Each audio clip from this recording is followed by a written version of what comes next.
Alors nous sommes assemblés ce soir dans la grande salle du chapitre de Port-Royal. Assemblés en grand nombre. 300 selon les organisateurs, 25 selon la police. Alors cette soirée va se dérouler selon un processus inhabituel, comme vous le savez, puisque cette soirée est centrée donc sur la lecture des pensées de Pascal, pensée choisie par notre cher Didier, notre référent philosophique, qui fera donc une courte introduction avant chaque lecture, afin de remettre à l'esprit des moins assidues d'entre vous les fondamentaux de Pascal. La lecture donc sera faite par nos amis Annie Alno, j'ai dû m'entendre plusieurs fois, Annie Alno et Jacques Leroux, qui ont donc accepté ce défi de s'attaquer au texte de Pascal.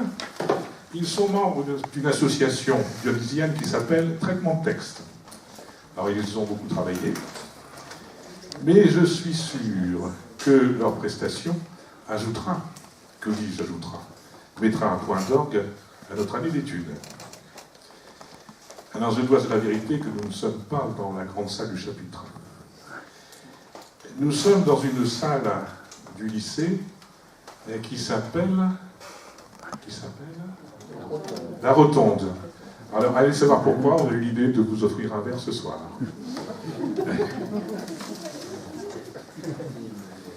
Alors on vous offre un verre aussi parce que ce sont les 10 ans de notre congrégation, de notre association. Et nous allons donc renouer à l'issue de cette séance avec un rituel très ancien de Philopope, qui est la remise en place des chaises et des tables. Pour les plus anciens, ça vous dira quelque chose. Vous voudrez bien nous aider à le faire, sous la houlette des diacres et sous-diacres, Gilles, René, Alain. Et donc, avant de passer la parole à notre référent philosophique, Didier, je voudrais vous rappeler que la prochaine séance sera celle de notre Assemblée Générale. Merci de ne pas la rater. Au-delà des obligations statutaires, lecture du rapport moral et du rapport financier, qui est quand même l'ordre de gloire du président, notre vice-président, donc Didier Carcin, nous présentera le programme 2017-2018. Voilà. On a décidé de ne rien vous en dire ce soir, même sous la torture. Donc rendez-vous à la prochaine séance. Voilà, monsieur mon référent. Le référent président. 13 juin, la date de l'Assemblée Générale. Voilà, donc bonsoir à tous. Alors je rappelle que nous avons consacré cette année 4 séances d'études aux pensées de Pascal. Alors la première, aborder la question du bonheur dans les pensées. La deuxième, la justice, la politique. La troisième, c'était le problème de la connaissance et des limites de la raison. Et puis la quatrième, c'était la question de la foi. Alors il nous aurait paru satisfaisant d'en rester seulement à des études. Et c'est pour ça qu'il nous a été, nous a semblé indispensable de consacrer notre dernière séance à une lecture à haute voix de quelques fragments des pensées de Pascal pour en apprécier toute la force et toute la beauté. Alors nous pourrons ainsi mesurer comment Pascal met toutes les ressources de l'éloquence au service de l'argumentation, et vous verrez que le raisonneur implacable ne se distingue pas ici de l'écrivain qui est au sommet de la maîtrise de son art. Alors avant de présenter la lecture de ces fragments, je voudrais remercier chaleureusement et tout particulièrement tout de même les membres de l'équipe qui permettent à Philopope d'exister et de prospérer. Alors, d'abord, Alain Tinost, que vous avez eu le plaisir d'entendre, notre éminent président, les hermines dont il s'emmaillote en chat fourré, son appareil auguste, nous est fort nécessaire, hein, c'est Pascal qui le dit lui-même. Gilles Coureau, notre ingénieur du son, notre informaticien, notre caméraman, dont les prouesses techniques en ébahissent plus d'un. Hein. Vraiment, c'est un homme exceptionnel. Et ensuite, vous avez Alain Bureau parmi nous. Où est-il? Je ne le vois pas. Là-bas au fond. Alain Bureau, notre chef opérateur, mais également notre financier, dont les avis sont précieux hein, pour faire de très bons placements. Alors évidemment, il ne faut pas oublier René Sali. René Sali, c'est notre factotum, alors où est-il? Je ne le vois pas. Notre factotum et bien sûr aussi notre préposé aux apéros. Rôle indispensable. Alors, je remercie aussi particulièrement Jacques Leroux, Annie Alno, de la compagnie Traitement de Texte, qui nous font l'honneur ce soir et le plaisir de lire à haute voix quelques fragments des pensées de Pascal. Alors, il nous est impossible d'organiser une lecture de l'ensemble des fragments que nous avons eu l'occasion d'aborder cette année, pendant nos séances d'études. Il nous a fallu faire un choix, et étant donné évidemment les limites de temps. Alors, nous avons choisi de vous donner à entendre quelques fragments des pensées qui concernent surtout la question du bonheur et la question de la justice. Alors, vous avez à votre disposition une courte introduction à la lecture de chacun de ces fragments. La numérotation hein, des fragments qui sont cités est celle de l'édition Le Guerme, chez Folio. Hein. Et vous avez aussi, normalement, un lexique d'accompagnement qui explique quelques termes de Pascal qui pourraient être mal compris ou tout simplement incompris. Et sans plus attendre, je vais introduire donc la lecture du premier fragment, donc le fragment 41, consacré à l'imagination. Alors effectivement, nous commencerons notre parcours par cette lecture, car c'est un fragment qui est une excellente porte d'entrée pour comprendre ce que Pascal appelle la vanité de l'homme. L'homme est vain, en ce qu'il prétend toujours parvenir par sa raison à distinguer le vrai du faux et à maîtriser sa conduite. Prétention vaine et illusoire, car la raison est une faculté bien faible qui se laisse dominer par l'imagination. L'imagination est en effet, comme va le dire Pascal, vous allez l'entendre, une puissance trompeuse qui se joue de la raison et se plaît à la dominer et à la contrôler. Il est vain donc de vouloir combattre l'imagination, puisqu'un tel combat est perdu d'avance. Mieux vaut donc, comme nous y invite Pascal, reconnaître son pouvoir et comprendre que c'est elle qui dispense la réputation, que c'est elle encore qui produit le respect que les hommes accordent aux magistrats et aux médecins. C'est cette partie dominante dans l'homme, cette maîtresse d'erreur et de fausseté, est d'autant plus fourbe qu'elle ne l'est pas toujours, car elle serait règle infaillible de vérité si elle était infaillible du mensonge. Mais étant le plus souvent fausse, elle ne donne aucune marque de sa qualité, marquant du même caractère le vrai et le faux. Je ne parle pas des fous, je parle des plus sages. Et c'est parmi eux que l'imagination a le grand droit de persuader les hommes. La raison a beau crier, elle ne peut mettre le prix aux choses. Cette superbe puissance ennemie de la raison, qui se plaît à la contrôler et à la dominer pour montrer combien elle peut en toutes choses, a établi dans l'homme une seconde nature. Elle a ses heureux, ses malheureux, ses sains, ses malades, ses riches, ses pauvres. Elle fait croire, douter, nier la raison. Elle suspend les sens, elle les fait sentir. Elle a ses fous et ses sages. Et rien ne nous dépite davantage que de voir qu'elle remplit ses hôtes d'une satisfaction bien autrement pleine et entière que la raison. Les habiles, par imagination, se plaisent tout autrement à eux-mêmes que les prudents ne se peuvent raisonnablement plaire. Ils regardent les gens avec empire, ils disputent avec hardiesse et confiance, les autres avec crainte et défiance.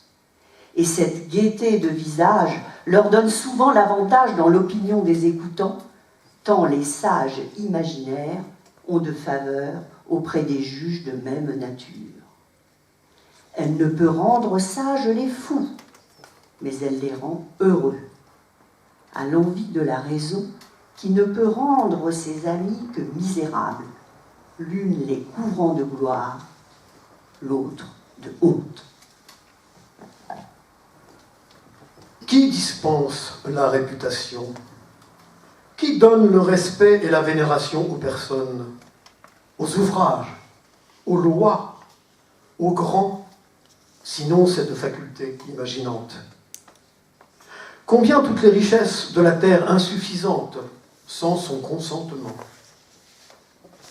Ne diriez-vous pas que ce magistrat, dont la vieillesse vénérable impose le respect à tout un peuple, se gouverne par une raison pure et sublime et qu'il juge des choses par leur nature, sans s'arrêter à ces vaines circonstances qui ne blessent que l'imagination des faibles? Voyez-le entrer dans un sermon où il apporte un zèle tout dévot, renforçant la solidité de sa raison par l'ardeur de sa charité. Le voilà prêt à louir avec un respect exemplaire. Que le prédicateur vienne apparaître, si la nature lui a donné une voix enrouée et un tour de visage bizarre, que son barbier l'ait mal rasé, si le hasard l'a encore barbouillé de surcroît, quelque grande vérité qu'il annonce, je parie la perte de la gravité de notre sénateur. Le plus grand philosophe du monde, sur une planche plus large qu'il ne faut, s'il y a au-dessous un précipice, quoique sa raison le convainque de sa sûreté, son imagination prévaudra. Plusieurs n'en sauraient soutenir la pensée sans pâlir et suer. Je ne veux pas rapporter tous ces effets.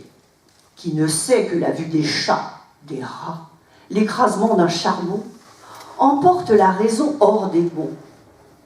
Le ton de voix impose aux plus sages et change un discours et un poème de force. L'affection ou la haine change la justice de face. Et combien un avocat bien payé par avance trouve-t-il plus juste la cause qu'il plaide? Combien son geste hardi la fait-il paraître meilleur au juge dupé par cette apparence? Plaisante raison qu'un vent manie et à tout sens. Je rapporterai presque toutes les actions des hommes qui ne branlent presque que par ses secousses, car la raison a été obligée de céder. Et la plus sage prend pour ses principes ceux que l'imagination des hommes a témérairement introduits en chacune. Nos magistrats ont bien connu ce mystère. Leur robe rouge, leur hermine dont ils s'emmaillotent en chat fourré, les palais où ils jugent, les fleurs de lys, tout cet appareil auguste était fort nécessaire. Et si les médecins n'avaient des soutanes et des mules, et que les docteurs n'eussent des bonnets carrés et des robes trop amples de 4 parties, jamais ils n'auraient dupé le monde, qui ne peut résister à cette montre si authentique. S'ils avaient la véritable justice, et si les médecins avaient le vrai art de guérir, ils n'auraient que faire de bonnets carrés. La majesté de ces sciences serait aussi vénérable d'elle-même.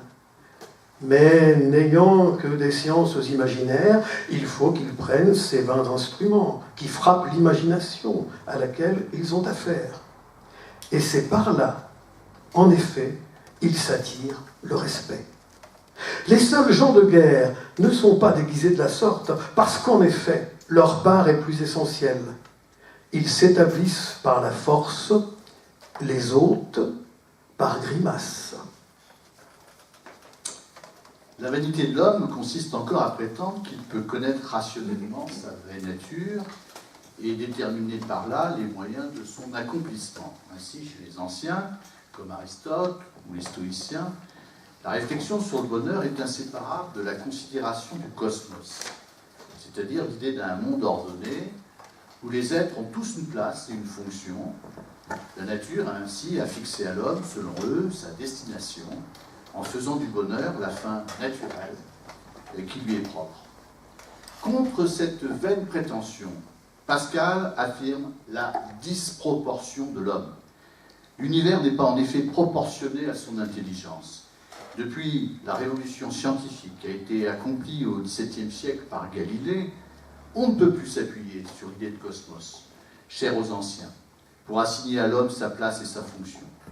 À leur conception d'un monde clos et ordonné, se substitue désormais l'idée d'un univers infini, infiniment grand, infiniment petit, d'un univers effrayant, car il est totalement dénué de sens. Toutes les choses y sont réglées par les seules lois de la mécanique. Et comptons bien les fragments 185, 186 et 187. Disproportion de l'homme. Que l'homme contemple donc la nature entière dans sa haute et pleine majesté, qu'il éloigne sa vue des objets bas qui l'environnent, qu'il regarde cette éclatante lumière mise comme une lampe éternelle pour éclairer l'univers, que la terre lui paraisse comme un point au prix du vaste tour que cet astre décrit, et qu'il s'étonne de ce que ce vaste tour lui-même n'est qu'une pointe très délicate à l'égard de celui que ces astres qui roulent dans le firmament embrassent. Mais si notre vue s'arrête là, que l'imagination passe outre, elle se lassera plutôt de concevoir que la nature de fournir. Tout ce monde visible n'est qu'un trait imperceptible dans l'ample sein de la nature. Nulle idée n'en approche. Nous avons beau enfler nos conceptions au-delà des espaces imaginables, nous n'enfantons que des atomes, au prix de la réalité des choses. C'est une sphère infinie, dont le centre est partout, la circonférence nulle part. Enfin, c'est le plus grand caractère sensible de la toute-puissance de Dieu que notre imagination se perde dans ses pensées. Que l'homme, étant revenu à soi, considère qu'il est au prix de ce qu'il est, qu'il se regarde comme égaré dans ce canton détourné de la nature, et que de ce petit cachot où il se trouve logé, j'entends l'univers, il apprenne à estimer la terre, les royaumes, les villes et soi-même son juste prix. Qu'est-ce qu'un homme dans l'infini ? Mais pour lui présenter un autre prodige aussi étonnant, qu'il recherche dans ce qu'il connaît les choses les plus délicates, qu'un ciron lui offre dans la petitesse de son corps des parties incomparablement plus petites, des jambes avec des jointures, des veines dans ses jambes, du sang dans ses veines, des humeurs dans ce sang, des gouttes dans ses humeurs, des vapeurs dans ses gouttes, que divisant encore ces dernières choses, il épuise ses forces en ses conceptions, et que le dernier objet où il peut arriver soit maintenant celui de notre discours. Il pensera peut-être que c'est là l'extrême petitesse de la nature. Je veux lui faire voir là-dedans un abîme nouveau. Je lui veux peindre non seulement l'univers visible, mais l'immensité qu'on peut concevoir de la nature dans l'enceinte de ce raccourci d'atomes, qu'il y voit une infinité d'univers, dont chacun a son firmament, ses planètes, sa terre, en la même proportion que le monde visible dans cette terre des animaux, et enfin des sirons, dans lesquels il retrouvera ce que les premiers ont donné, et trouvant encore dans les autres la même chose sans fin et sans repos, qu'ils se perdent dans ces merveilles aussi étonnantes dans leur petitesse que les autres par leur étendue. Car qui n'admirera que notre corps, qui tantôt n'était pas perceptible dans l'univers imperceptible lui-même, dans le sein du tout, soit à présent un colosse, un monde, ou plutôt un tout à l'égard du néant, où l'on ne peut arriver? Qui se considérera de la sorte s'effraiera de soi-même et se considérant soutenu dans la masse que la nature lui a donnée entre ces deux abîmes de l'infini et du néant, il tremblera dans la vue de ces merveilles Et je crois que sa curiosité, se changeant en admiration, il sera plus disposé à les contempler en silence qu'à les rechercher avec présomption. Car enfin, qu'est-ce que l'homme dans la nature? Un néant à l'égard de l'infini? Un tout à l'égard du néant? Un milieu entre rien et tout? Infiniment éloigné de comprendre les extrêmes? La fin des choses et leurs principes sont pour lui invinciblement cachés dans un secret impénétrable. L'homme n'est qu'un roseau, le plus faible de la nature, mais c'est un roseau pensant. Il ne faut pas que l'univers entier s'arme pour l'écraser. Une vapeur, une goutte d'eau suffit pour le tuer. Mais quand l'univers l'écraserait, l'homme serait encore plus noble que ceux qui le tuent, puisqu'il sait qu'il meurt. Et l'avantage que l'univers a sur lui, l'univers n'en sait rien. Toute notre dignité consiste donc en la pensée. C'est de là qu'il faut nous relever, et non de l'espace et de la durée que nous ne saurions remplir. Travaillons donc à bien penser. Voilà le principe de la morale. Le silence éternel de ces espaces infinis m'effraie. Alors, comme on vient de l'entendre à la lecture du fragment 186, le but de Pascal n'est pas de montrer à l'homme sa misère, mais il est de lui montrer où est sa vraie grandeur. Toute notre dignité consiste donc en la pensée. Mais ici, qu'on ne se méprenne pas. Ce n'est pas la raison qui va nous permettre de connaître la nature de l'homme et de cerner précisément ce qui fait sa misère et sa grandeur. C'est la religion chrétienne. Celle-ci révèle à l'homme qu'il a une double nature en raison du péché originel. Écoutons le fragment 139 où Pascal n'hésite pas à faire parler la sagesse de Dieu. Les grandeurs et les misères de l'homme sont tellement visibles qu'il faut nécessairement que la véritable religion nous enseigne et qu'il y a quelques grands principes de grandeur en l'homme et qu'il y a un grand principe de misère. Il faut encore qu'elle nous rende raison de ces étonnantes contrariétés. Il faut que pour rendre l'homme heureux, elle lui montre qu'il y a un Dieu, qu'on est obligé de l'aimer, que notre vraie félicité est d'être en lui, et notre unique mal d'être séparé de lui. Qu'elle reconnaisse que nous sommes pleins de ténèbres qui nous empêchent de le connaître et de l'aimer, et qu'ainsi, nos devoirs nous obligeant d'aimer Dieu et nos concupiscences nous en détournant, nous sommes pleins d'injustice. Il faut qu'elle nous rende raison de ces oppositions que nous avons à Dieu et à notre propre bien. Il faut qu'elle nous enseigne les remèdes à ces impuissances et les moyens d'obtenir ces remèdes. Qu'on examine sur cela toutes les religions du monde et qu'on voit s'il y en a une autre que la chrétienne qui y satisfasse. Sera-ce les philosophes qui nous proposent pour tout bien les biens qui sont en nous? Est-ce là le vrai bien? Ont-ils trouvé le remède à nos maux? Est-ce avoir guéri la présomption de l'homme que de l'avoir mis à l'égal de Dieu? Ceux qui nous ont égalés aux bêtes et les mahométans, qui nous ont donné les plaisirs de la terre pour tout bien, même dans l'éternité, ont-ils apporté le remède à nos concupiscences? Quelle religion nous enseignera donc à guérir l'orgueil et la concupiscence? Quelle religion enfin nous enseignera notre bien, nos devoirs, les faiblesses qui nous en détournent, la cause de ces faiblesses, les remèdes qui peuvent les guérir et le moyen d'obtenir ces remèdes? Toutes les autres religions ne l'ont pu. Voyons ce que fera la sagesse de Dieu.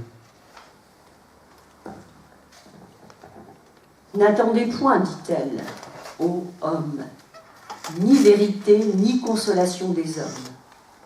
Je suis celle qui vous est formée et qui peut seule vous apprendre qui vous êtes.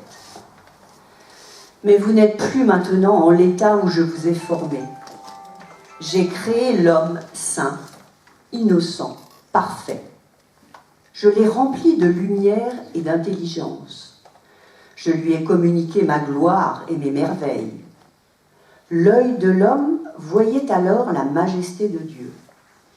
Il n'était pas alors dans les ténèbres qui l'aveuglent, ni dans la mortalité et dans la misère qui l'afflige.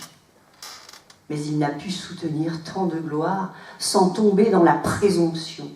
Il a voulu se rendre centre de lui-même et indépendant de mon secours. Il s'est soustrait de ma domination et s'égalant à moi par le désir de trouver sa félicité en lui-même, je l'ai abandonné à lui.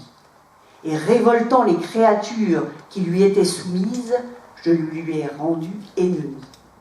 En sorte qu'aujourd'hui, l'homme est devenu semblable aux bêtes, et dans un tel éloignement de moi qu'à peine lui reste-t-il une lumière confuse de son auteur, tant toutes ses connaissances ont été éteintes ou troublées.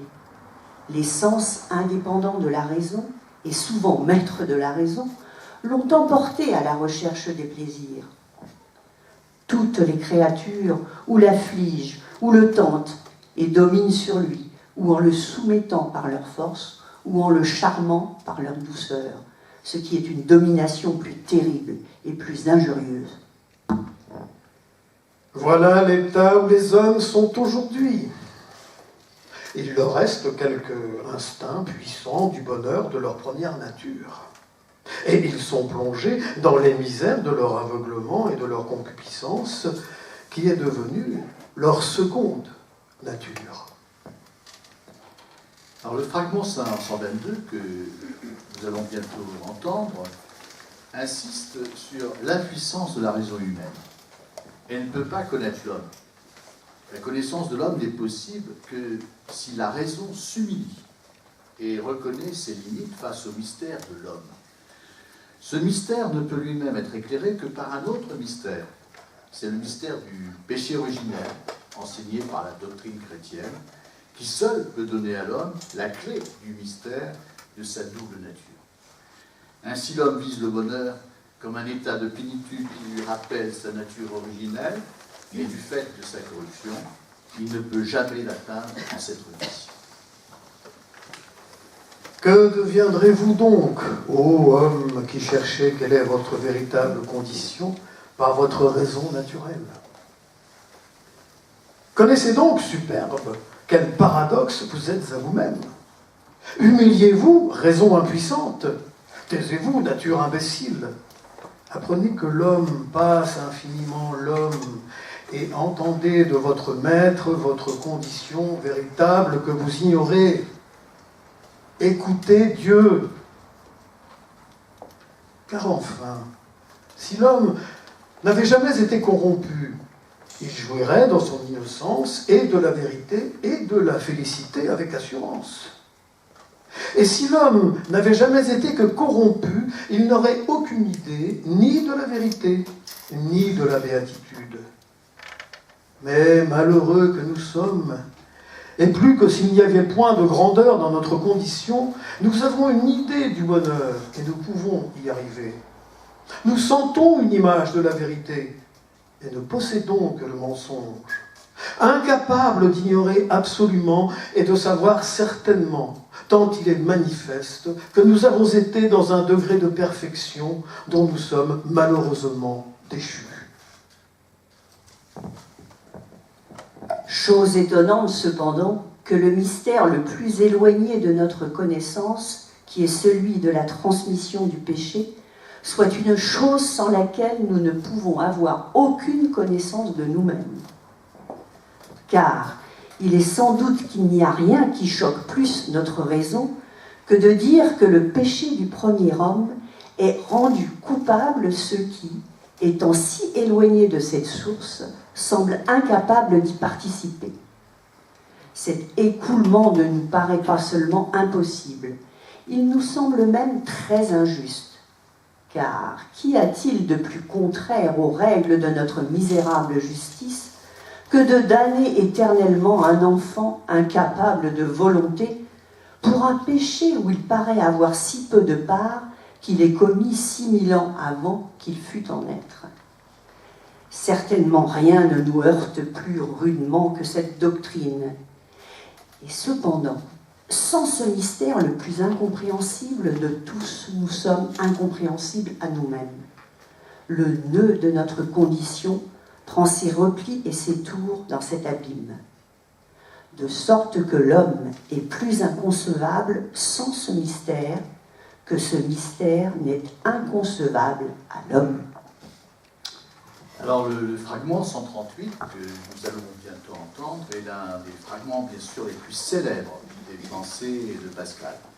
Alors faute de pouvoir connaître Dieu comme le véritable bien, puisque cette connaissance est de l'ordre de la foi, l'homme sans Dieu, l'homme sans Dieu ne peut qu'échouer à se rendre heureux.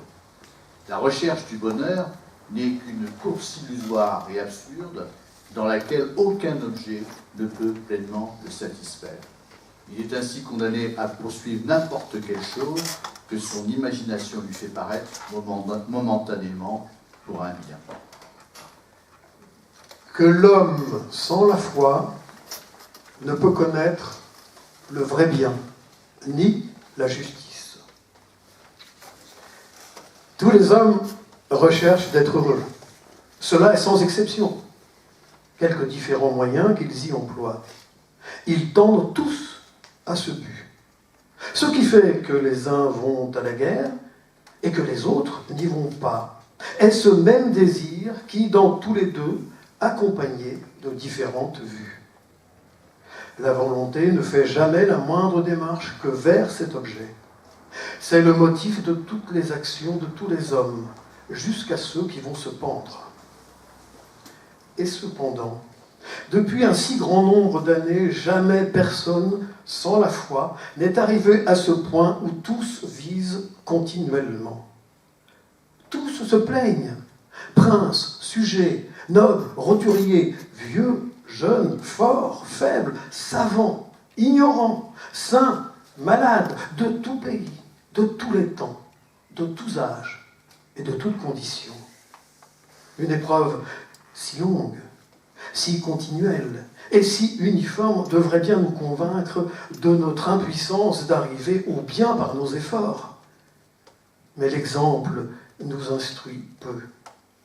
Il n'est jamais si parfaitement semblable qu'il n'y ait quelques délicates différences. Et c'est de là que nous attendons, que notre attente ne sera pas déçue en cette occasion comme en l'autre.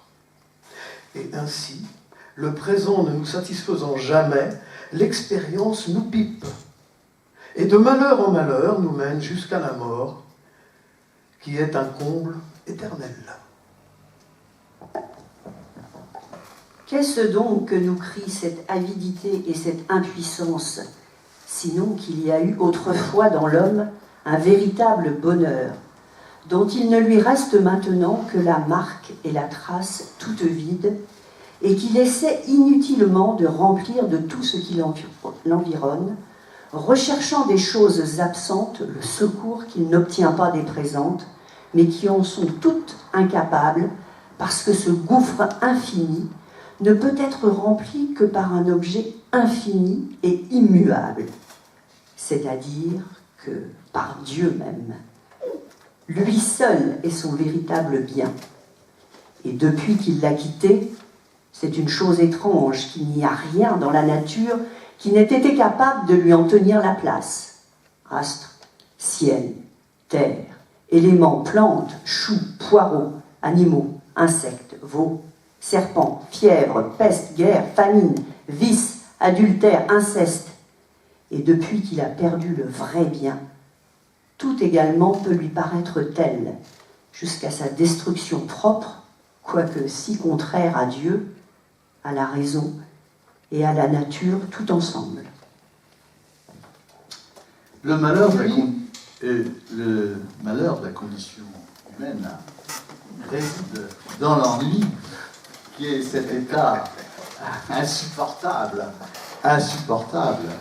disais-je, que Pascal nomme le venin.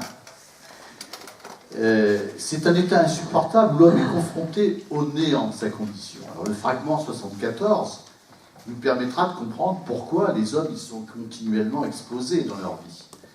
Le très célèbre fragment 126, qui sera lu ensuite et qui a pour titre divertissement, nous expliquera de quelle manière les hommes cherchent à y échapper. Comme l'indique l'étymologie, se divertir, c'est se détourner. Le divertissement est universel, il est nécessaire à tous les hommes, même aux rois, que nous imaginons pourtant comme les hommes les plus comblés.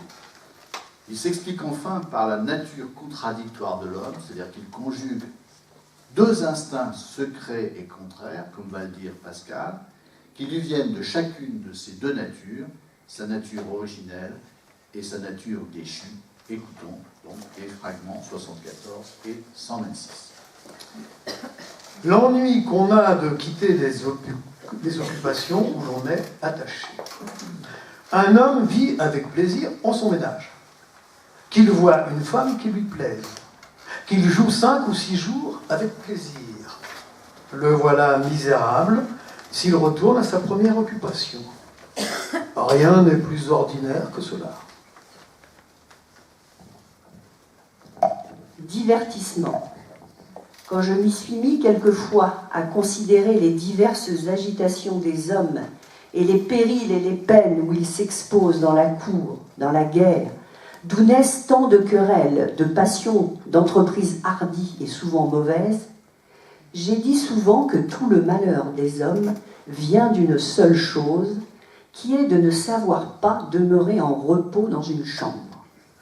Un homme qui a assez de biens pour vivre, s'il savait demeurer chez soi avec plaisir, n'en sortirait pas pour aller sur la mer ou au siège d'une place.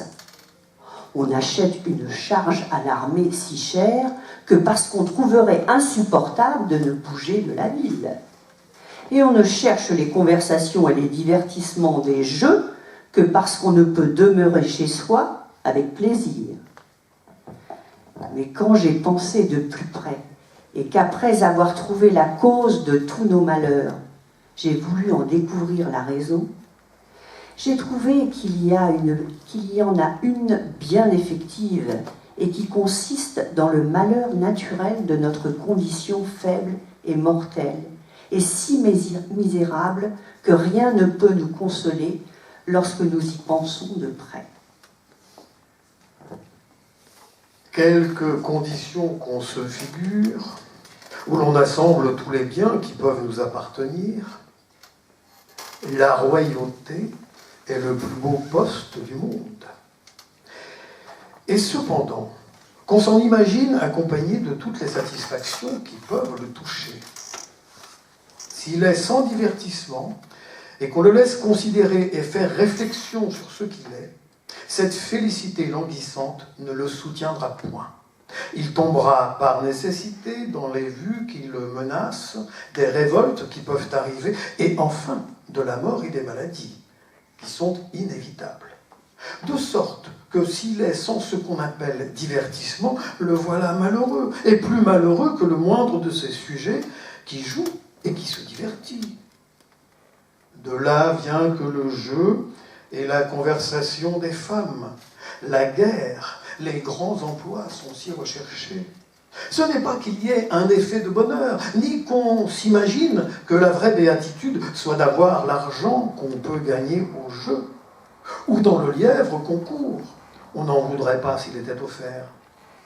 Ce n'est pas cet usage molle et paisible qui nous laisse penser à notre malheureuse condition, qu'on recherche ni les dangers de la guerre, ni la peine des emplois, mais c'est le tracas qui nous détourne d'y penser et nous divertit. De là vient que les hommes aiment tant le bruit et le remuement. De là vient que la prison est un supplice si horrible. De là vient que le plaisir de la solitude est une chose incompréhensible. Et c'est enfin le grand sujet de félicité de la condition des rois, de ce qu'on essaie sans cesse à les divertir et à leur procurer toutes sortes de plaisirs. Voilà tout ce que les hommes ont pu inventer pour se rendre heureux. Et ceux qui font sur cela les philosophes et qui croient que le monde est bien peu raisonnable de passer de tout le jour à courir après un lièvre qu'ils ne voudraient pas avoir acheté, ne connaissent guère notre nature.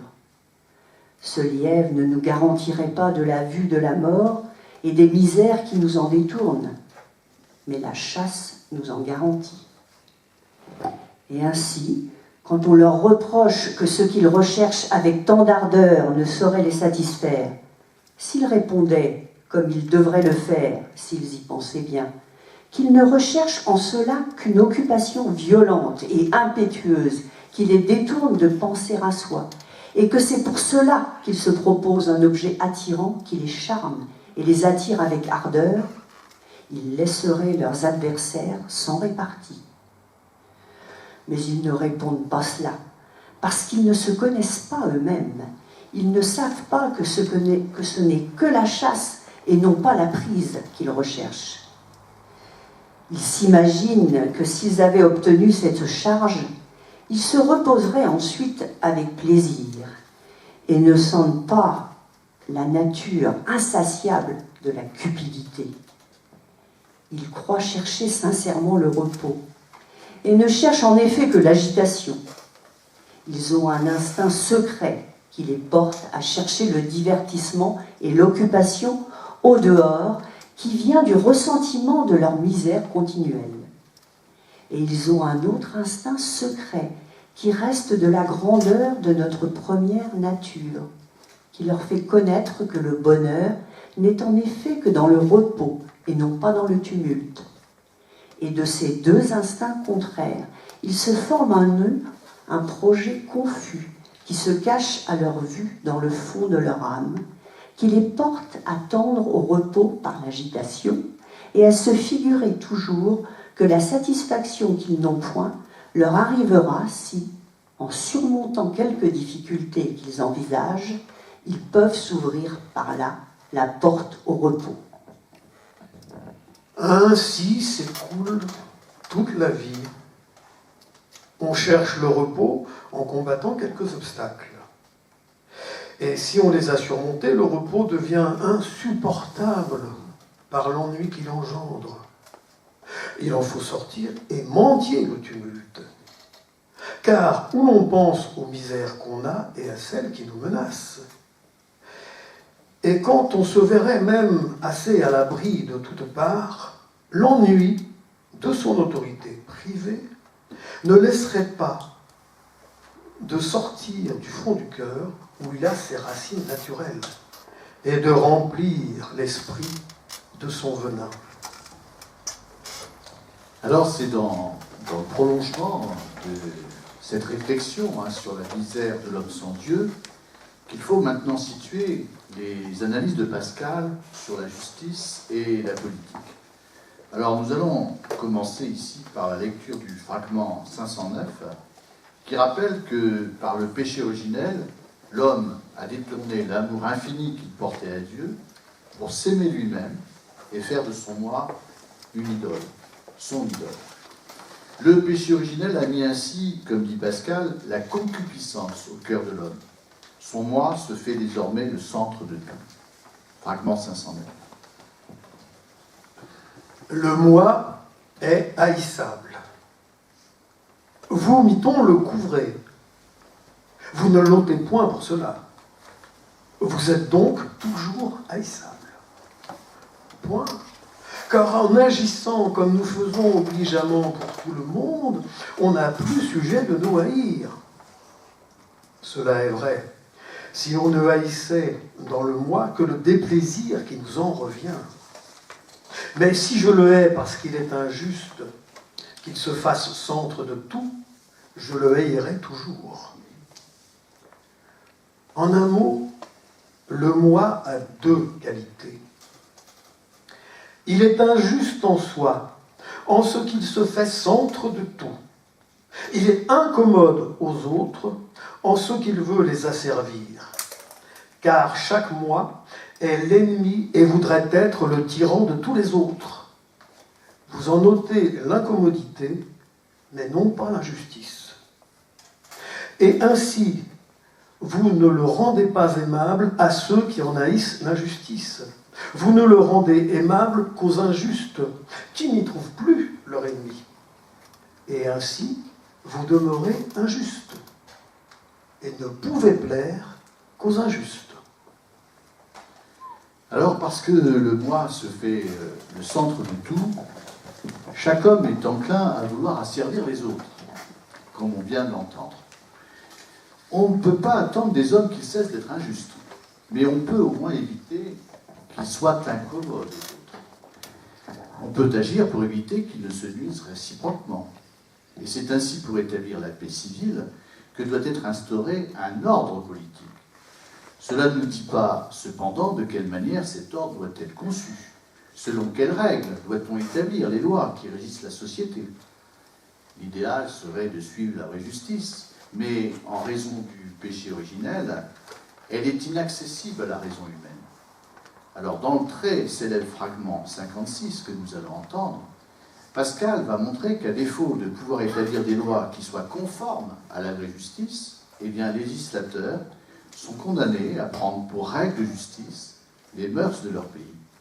À défaut d'une norme universelle de justice qui soit pleinement connaissable par la raison, qu'on nomme traditionnellement les lois naturelles ou encore le droit naturel, eh bien, la justice des hommes ne peut être que la justice établie. Son autorité ne peut reposer que sur la coutume. Comme va le dire Pascal, la loi est loi, et rien davantage, et les lois du seul fait d'être établies. Écoutons le fragment 56. Sur quoi la fondera-t-il l'économie du monde qu'il veut gouverner? Sera-ce sur le caprice de chaque particulier? Quelle confusion! Sera-ce sur la justice? Il l'ignore. Certainement, s'il la connaissait, il n'aurait pas établi cette maxime la plus générale de toutes celles qui sont parmi les hommes, que chacun suive les mœurs de son pays. L'éclat de la véritable équité aurait assujetti tous les peuples.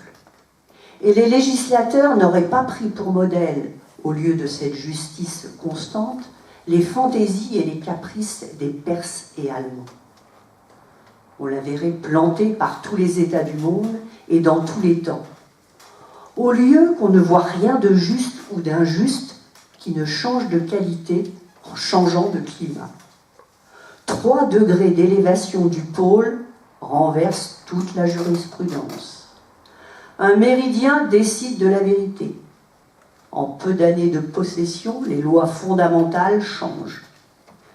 Le droit à ses époques, l'entrée de Saturne au Lion, nous marque l'origine d'un tel crime. Plaisante justice qu'une rivière borne. Vérité au-deçà des Pyrénées, erreur au-delà. Il confesse que la justice n'est pas dans ses coutumes, mais qu'elle réside dans les lois naturelles, communes en tout pays. Certainement, il le soutiendrait opiniâtrement si la témérité du hasard qui a semé les lois humaines en avait rencontré au moins une qui fût universelle. Mais la plaisanterie est telle que le caprice des hommes s'est si bien diversifié qu'il n'y en a point. Le larcin, l'inceste, le meurtre des enfants et des pères, tout a eu sa place entre les actions vertueuses. Se peut-il rien de plus plaisant qu'un homme ait droit de me tuer parce qu'il demeure au-delà de l'eau et que son prince a querelle contre le mien, quoique j'en ai aucune avec lui? Il y a sans doute les lois naturelles, mais cette belle raison corrompue a tout corrompu. De cette confusion arrive que l'un dit que l'essence de la justice est l'autorité du législateur, l'autre, la commodité du souverain, l'autre, la coutume présente. Et c'est le plus sûr.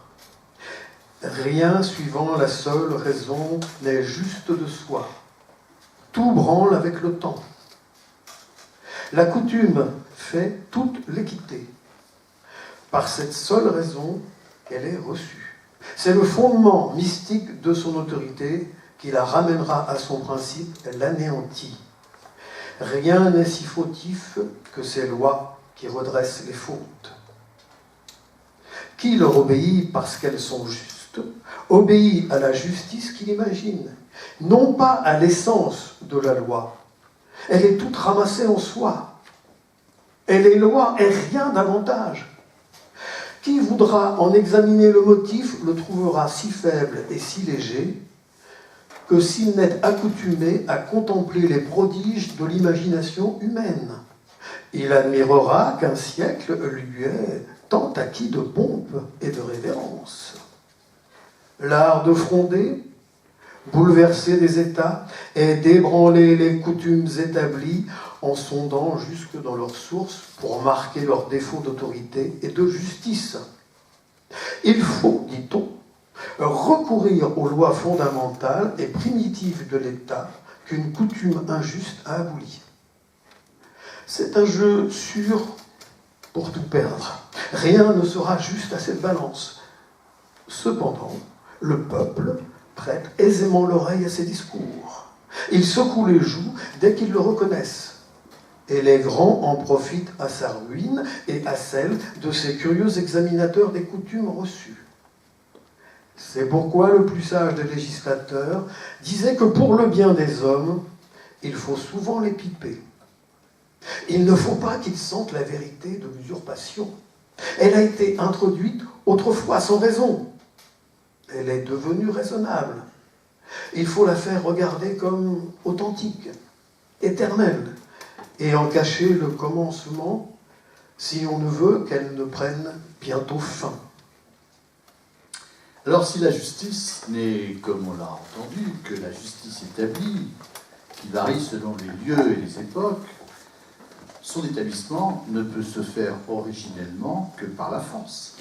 Comme le dit Pascal dans le fragment 56, l'histoire de la justice ne peut être que l'histoire d'une usurpation. Cette usurpation n'est pas un simple événement. Si c'était le cas, il serait possible d'envisager qu'un jour, les faibles, les opprimés, renversent le rapport de force pour établir une société plus juste qui exclurait enfin la force. Pascal montre tout au contraire que l'histoire est un processus qui aboutit toujours à ce que la force fasse le droit. On ne peut pas envisager qu'il en soit autrement. Pas de lendemain qui chante. Puisque comme le montre le très célèbre fragment 94 que nous allons entendre, ou que nous venons plutôt, oui, que nous allons entendre, il est impossible de faire triompher la justice, comme dit Pascal, est sujette à dispute. Les hommes doivent donc se résoudre à légitimer la force. La force n'a en effet qu'à se montrer pour faire la loi et mettre tout le monde d'accord. La justice ne peut être en définitive que la force justifiée. Justice, force. Il est juste que ce qui est juste soit suivi. Il est nécessaire que ce qui est le plus fort soit suivi. La justice sans la force est impuissante. La force sans la justice est tyrannique. La justice sans force est contredite parce qu'il y a toujours des méchants. La force sans la justice est accusée. Il faut donc mettre ensemble la justice et la force, et pour cela faire que ce qui est juste soit fort, ou que ce qui est fort soit juste. La justice est sujette à dispute. La force est très reconnaissable et sans dispute. Ainsi, on a pu donner la force à la justice parce que la force a contredit la justice et a dit qu'elle était injuste et a dit que c'était elle qui était juste. Et ainsi, ne pouvant faire que ce qui est juste fût fort, on a fait que ce qui est fort fût juste. La justice établie est d'abord donc établie par la force. Elle n'est, comme on vient de le comprendre, que la force justifiée. Mais comment expliquer cette justification? La force ne peut permettre à elle seule d'exercer durablement une domination, à moins d'entretenir un perpétuel état de guerre. Mais un tel état de guerre ne peut engendrer aucune institution durable. S'il faut que la force soit justifiée pour établir des lois, par quel prodige les hommes la reconnaissent-ils comme justifiée, au point de se sentir obligés d'obéir aux lois instituées par la force? C'est cette énigme que va résoudre le fragment 677 que nous allons entendre, en montrant le rôle joué par l'imagination dans la métamorphose de la force en justice. Pour que la force soit justifiée, pour qu'elle paraisse la justice, il faut qu'elle soit occultée comme force et qu'elle devienne la justice dans l'imagination de ceux qui lui obéissent. Aux cordes de nécessité, qui désignent les rapports de force, vont ainsi succéder des cordes d'imagination, comme nous allons l'entendre en écoutant le fragment 677. Les cordes qui attachent le respect des uns envers les autres en général sont cordes de nécessité. Car il faut qu'il y ait différents degrés. Tous les hommes voulant dominer, et tous ne le pouvant pas, mais quelques-uns le pouvant. Figurons-nous donc que nous les voyons commencer à se former. Il est sans doute qu'ils se battront jusqu'à ce que la plus forte partie opprime la plus faible. Et qu'enfin, il y ait un parti dominant. Mais quand cela est une fois déterminé, alors les maîtres qui ne veulent pas que la guerre continue ordonnent que la force qui est entre leurs mains succédera comme il leur plaît. Les uns le remettent à l'élection des peuples, les autres à la succession de naissance, etc. Et c'est là où l'imagination commence à jouer son rôle. Jusque-là, la pure force l'a fait. Ici, c'est la force qui se tient par l'imagination en un certain parti. En France, des gentilshommes, en Suisse, des roturiers, etc. Or, ces cordes qui attachent donc le respect à tel et à tel en particulier sont des cordes d'imagination. Alors, de l'ordre politique, il est illusoire d'attendre autre chose que la simple préservation de la paix civile. On ne peut pas attendre des lois et des institutions qu'elles éduquent les hommes, qu'elles les améliorent moralement. Leur seule fonction est de maintenir l'ordre, quel que soit cet ordre. Ainsi, comme le rappelle Pascal dans le fragment 197 que nous allons bientôt écouter, l'homme demeure en son fond un être mauvais, un être corrompu. On aurait tort cependant de mépriser l'ordre politique au prétexte qu'il traduit la misère de l'homme. Cet ordre, aussi imparfait soit-il, révèle aussi à sa manière la grandeur de l'homme. Comme l'indiquera ensuite le fragment 97, l'homme est en effet capable de ce tour de force qui consiste à produire de l'ordre à partir de la concupiscence de l'homme, à partir de la concupiscence des hommes, qui est pourtant, par principe, rebelle à tout ordre. On a fondé et tiré de la concupiscence des règles admirables de police, de morale et de justice. Mais dans le fond, ce vilain fond de l'homme, ce figmentum malum, n'est que couvert, il n'est pas ôté. Les raisons des effets marquent la grandeur de l'homme d'avoir tiré de la concupiscence un si bel ordre. En tout état de cause, il faut mesurer les limites de la justice établie par les hommes. Pascal nous invite ainsi à nous délivrer de deux types d'illusions. La première consiste à penser que l'ordre politique puisse être un ordre raisonnable et fraternel. La deuxième, à croire qu'il soit possible de dire la vérité en politique. Contre ce genre d'illusion, Pascal rappelle que la politique a essentiellement affaire aux passions des hommes, et qu'il est dangereux, comme l'indique d'ailleurs le fragment 56 que nous avons écouté tout à l'heure, il est dangereux de faire sentir au peuple la vérité d'usurpation. Écoutons en ce sens les fragments 472 et 62. On ne s'imagine Platon et Aristote qu'avec de grandes robes de pédants. C'étaient des gens honnêtes et comme les autres, riant avec leurs amis. Et quand ils se sont divertis à faire leurs lois et leur politique, ils l'ont fait en ce jour. C'était la partie la moins philosophe et la moins sérieuse de leur vie. La plus philosophe était de vivre simplement et tranquillement. S'ils ont écrit de politique, c'était comme pour régler un hôpital de fous. Et s'ils ont fait semblant d'en parler comme d'une grande chose, c'est qu'ils savaient que les fous à qui ils parlaient pensent être rois et empereurs. Ils entrent dans leurs principes pour modérer leur folie au moins mal qu'il se peut.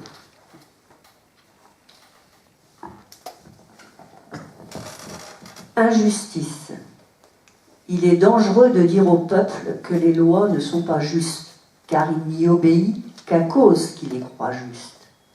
C'est pourquoi il lui faut dire en même temps qu'il y faut obéir parce qu'elles sont lois, comme il faut obéir aux supérieurs, non parce qu'ils sont justes, mais parce qu'ils sont supérieurs. Par là, voilà toute sédition prévenue. Si on peut faire entendre cela, et que proprement c'est la définition de la justice. Alors la prise de conscience du rôle joué par l'illusion dans l'obéissance du peuple conduit Pascal à distinguer deux sortes de personnages, les demi-habiles et les habiles. Les demi-habiles, ce sont ces esprits forts qui méprisent les institutions et les autorités établies car elles n'ont aucun fondement. Mais ils risquent par là d'encourager la fronde. Les habiles savent qu'elles ne sont pas fondées, mais se gardent de dénoncer leur absence de fondement, car ils savent aussi qu'il est nécessaire que le peuple les croie justes. Ainsi comme le peuple, les habiles respectent les autorités établies, mais sans aucune naïveté, ou comme le dit Pascal, par ce qu'il appelle la pensée de derrière. Écoutons les fragments 83, 85, 86 et 87. Gradation.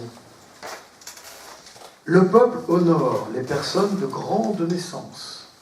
Les demi-habiles les méprisent, disant que la naissance n'est pas un avantage de la personne, mais du hasard. Les habiles les honorent, non par la pensée du peuple, mais par la pensée de derrière. Ainsi se vont les opinions succédant du pour au contre, selon qu'on a de lumière. Raison des effets. Il est donc vrai de dire que tout le monde est dans l'illusion, car encore que les opinions du peuple soient saines, elles ne le sont pas dans sa tête. Car il pense que la vérité est où elle n'est pas. La vérité est bien dans leurs opinions, mais non pas au point où ils se figurent. Il est vrai qu'il faut honorer les gentilshommes, mais non pas parce que la naissance est un avantage effectif. Raison des effets. Renversement continuel du pour au contre. Nous avons donc montré que l'homme est vain par l'estime qu'il fait des choses qui ne sont point essentielles. Et toutes ses opinions sont détruites. Nous avons montré ensuite que toutes ses opinions sont très saines, et qu'ainsi toutes ses vanités étaient très bien fondées. Le peuple n'est pas si vain qu'on dit. Et ainsi, nous avons détruit l'opinion qui détruisait celle du peuple. Mais il faut détruire maintenant cette dernière proposition et montrer qu'il demeure toujours vrai que le peuple est vain, quoique ses opinions soient saines, parce qu'il n'en sent pas la vérité là où elle est. Et que, la mettant où elle n'est pas, ses opinions sont toujours très fausses et très malsaines. Alors, au terme de ce parcours, parce que nous y arrivons, et nous allons conclure par quelques fragments qui soulignent tout à la fois la part de misère de l'homme et sa part de grandeur. Ces deux dimensions sont inséparables et il serait tout aussi faux de privilégier l'une à l'exclusion de l'autre. Si l'homme affirmait seulement sa grandeur, il succomberait à l'orgueil, à ce que Pascal appelle la superbe. Ainsi, c'est par la raison que l'homme pense et manifeste sa grandeur, mais il ne doit pas oublier sa faiblesse. Sa raison doit reconnaître qu'elle est souvent dominée par des puissances trompeuses et qu'il y a une infinité de choses qui la surpassent. À l'inverse, ce serait enfermer l'homme dans le désespoir de sa condition mortelle que de lui représenter seulement sa misère. Écoutons donc les fragments 110, 111, 112 et 113, qui sera le dernier fragment de notre petit périple. Contrariété. Après avoir montré la bassesse et la grandeur de l'homme. Que l'homme maintenant s'estime son prix, qu'il s'aime, car il y a en lui une nature capable de bien, mais qu'il n'aime pas pour cela les bassesses qui y sont, qu'il se méprise parce que cette capacité est vide, mais qu'il ne méprise pas pour cela cette capacité naturelle, qu'il se haïsse, qu'il s'aime. Il a en lui la capacité de connaître la vérité et d'être heureux, mais il n'a point de vérité, ou constante, ou satisfaisante.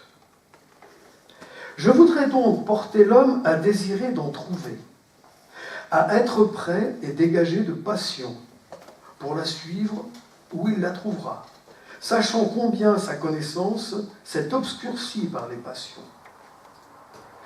Je voudrais bien qu'il haït en soi la concupiscence qui le détermine d'elle-même, afin qu'elle ne l'aveuglât point pour faire son choix et qu'elle ne l'arrêtât point quand il aura choisi. Nous sommes si présomptueux que nous voudrions être connus de toute la terre, et même des gens qui viendront quand nous ne serons plus. Et nous sommes si vains que l'estime de 5 ou 6 personnes qui nous environnent nous amuse et nous contente.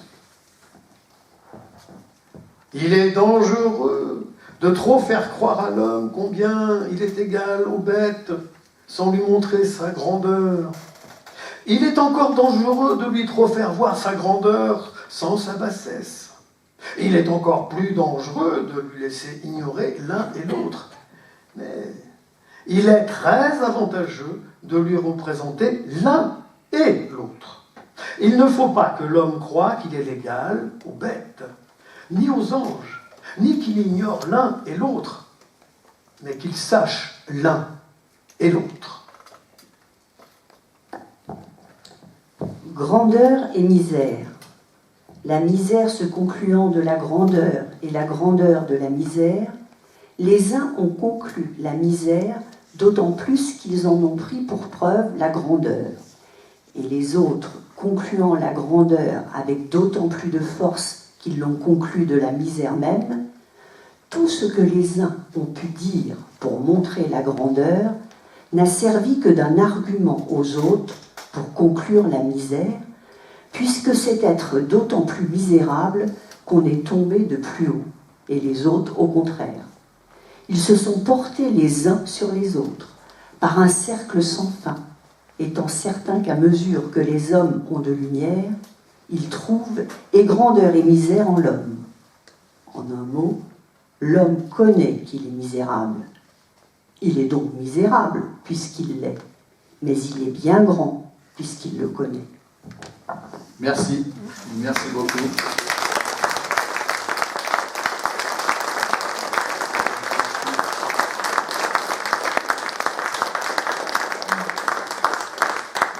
Merci à Blaise Pascal lui-même, peut-être. Et à sa sœur, parce qu'en fait, il y avait 2 sœurs qui faisaient beaucoup attention à lui. C'est le fils chéri, la famille. Donc merci beaucoup pour cette lecture. Et puis, je ne sais pas, peut-être notre président vous dire quelque chose, un petit mot pascalien pour terminer.